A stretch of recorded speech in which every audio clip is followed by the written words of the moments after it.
রাসূলুল্লাহ সাল্লাল্লাহু আলাইহি ওয়াসাল্লাম বলেছেন, যখন আমার উম্মত এই 15টা পাপে লিপ্ত হবে, এই 15টা পাপে লিপ্ত হবে, তখন তাদের উপর আল্লাহর পক্ষ থেকে আযাব এবং গজব আসতে শুরু করবে।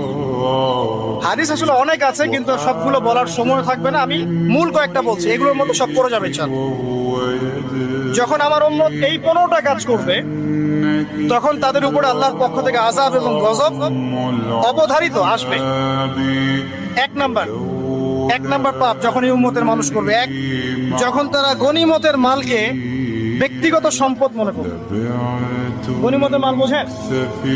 রাষ্ট্রীয় সম্পদ, পাবলিক প্রপার্টি। এটাকে যখন মানুষ ব্যক্তিগত সম্পদ মনে করে ব্যবহার করা শুরু, এটা কি মিল পাওয়া যায়? আচ্ছা। 2 নাম্বার, যখন কারো কাছে আমানত রাখা হবে, আমানত, এবং সে এটাকে ব্যক্তিগত সম্পদ মনে করবে। বুঝতে পারছেন? আমানত রেখেছে, এটা খেয়ানত না করাটাই কর্তব্য, কিন্তু এটাকে যখন ব্যক্তিগত সম্পদের মতো মানুষ ইউজ করবে, শেষ করে ফেলবে, নষ্ট করে ফেলবে, তখন আল্লাহর আযাব আসবে। 3, যখন মানুষ যাকাত আদায় করাটাকে জরিমানা মনে করবে, যাকাত দিতে চাইবে না, যাকাতটাকে জরিমানা মনে করবে। কি সমস্যা, কি বার্ডেন, যাকাত আবার দেওয়া লাগে কেন? আমরা তো ট্যাক্স দেই। যাকাতকে মানুষ জরিমানা মনে করবে। একটু চিন্তা করে দেখবেন যে বাংলাদেশে কত পার্সেন্ট মুসলিম নামাজ পড়ে আর কত পার্সেন্ট মুসলিম যাকাত দেয়। শুধু যাকাতের টাকাগুলো যদি আমরা একত্রিত করতে পারতাম, বড় বড় মেগা প্রজেক্ট করা সম্ভব ছিল।